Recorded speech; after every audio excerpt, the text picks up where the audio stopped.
Notre portail Internet est un site médical professionnel ayant pour but de vous inculquer de nombreuses connaissances théoriques sur la circoncision, mais aussi et surtout vous apprendre de multiples compétences techniques dans ce domaine médico-chirurgical plutôt sensible à de nombreux égards. On suppose que cet enseignement devrait avoir lieu en présentiel. C'est du moins ce qui se fait jusqu'à nos jours. Mais l'explosion numérique n'a épargné personne ni rien en ce monde. Ainsi, on retrouve de plus en plus d'établissements d'enseignement qui offrent des services e-learning, mais aussi de nombreuses tâches techniques pouvant dorénavant être réalisées à distance. Cette nouvelle réalité implique de nouveaux mécanismes d'apprentissage et de communication aussi bien pour l'enseignant que pour l'apprenant. Ceci dans le but d'atteindre les objectifs éducatifs établis qui, eux, n'ont pas beaucoup changé. Dans cette vidéo, nous allons essayer de vous montrer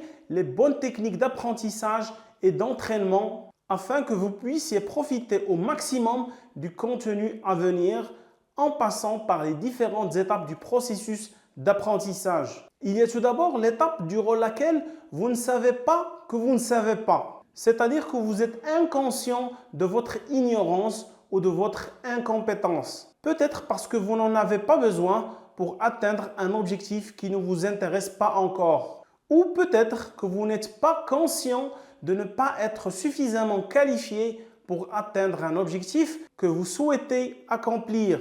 C'est l'étape de l'incompétence inconsciente. Ensuite arrive l'étape de l'incompétence consciente, qui signifie que vous savez maintenant que vous ne savez pas. C'est-à-dire qu'il vous manque une ou plusieurs informations ou que vous ne savez pas comment effectuer une tâche spécifique ou résoudre une situation délicate qui reste indispensable pour arriver à votre objectif. Cette prise de conscience de votre ignorance vous amène à essayer d'accéder à l'information ou d'acquérir les compétences dont vous avez besoin à partir de sources fiables, qu'il s'agit d'une autre personne compétente, peut-être un enseignant, ou en lisant des livres, en cherchant sur Internet, etc.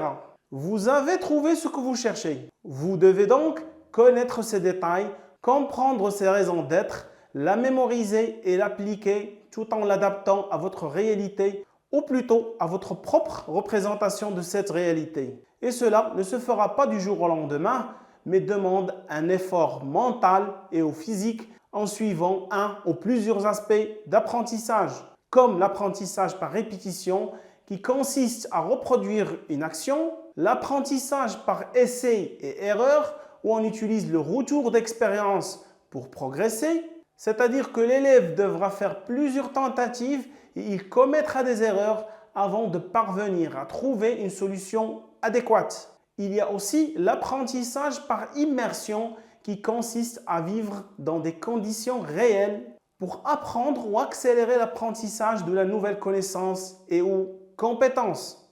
Cet effort mental et ou physique répétitif et soutenu vous fait savoir que désormais, vous savez que vous évoluez dans le savoir, que vous êtes sur la bonne voie pour atteindre votre objectif, hormis quelques difficultés, mais vous êtes optimiste dans l'ensemble.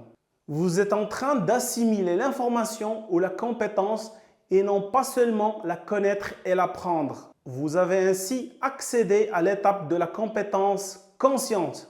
Mais ce n'est pas fini, parce que vous devez à partir de maintenant acquérir de l'expérience pour devenir expert dans votre domaine. Cette expérience viendra progressivement au fil du temps en continuant à exercer, à pratiquer et améliorer cette pratique, voire améliorer le concept même de cette connaissance ou de cette compétence. L'expertise ou l'expérience en un domaine se révèle quand vous deviendrez inconscient de votre compétence. Ceci veut dire que vous vous êtes habitué à votre compétence au point que vous pouvez l'accomplir inconsciemment, automatiquement, sans trop réfléchir, comme si vous respiriez. Il est même possible que vous rencontreriez quelques petites difficultés à l'accomplir si vous cherchez à l'appliquer en commençant par le tout début des étapes du processus d'apprentissage. Mais désormais, vous ne fournissez plus beaucoup d'efforts. Vous ne vous fatiguez plus comme au début. Vous ne perdez pas de votre concentration quand vous l'accomplissez. Vous pouvez même vous tourner vers une seconde activité mentale et ou physique sans que cela ne vous pose de problème. Vous êtes au sommet de votre compétence. Vous avez tellement de l'expérience que vous pouvez enseigner vos connaissances durement acquises aux autres. Vous êtes un maître dans votre domaine, un expert qu'on peut lui faire confiance, qui a tous les ingrédients pour améliorer la compétence, voire la remplacer par une autre meilleure. Vous êtes dans l'étape ultime de la compétence inconsciente. Appliquons maintenant ces réflexions et conclusions sur notre formation en ligne consacrée à la circoncision. Il est probable que vous n'étiez à un moment donné pas intéressé par le sujet de la pratique de la circoncision, même étant médecin. Et donc, vous ignoriez que vous ne saviez pas.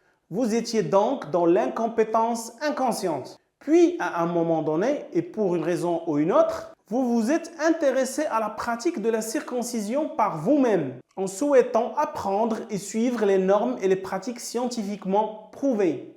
Ou peut-être le faisiez-vous, mais vous vous êtes rendu compte que vos connaissances et compétences en la matière ne vous permettent pas de travailler avec sérénité, que vous ne savez pas faire par exemple les points de suture correctement, que vous n'utilisez pas d'anesthésie locale ou que vous ne savez pas quand et comment réduire la muqueuse prépuciale, etc.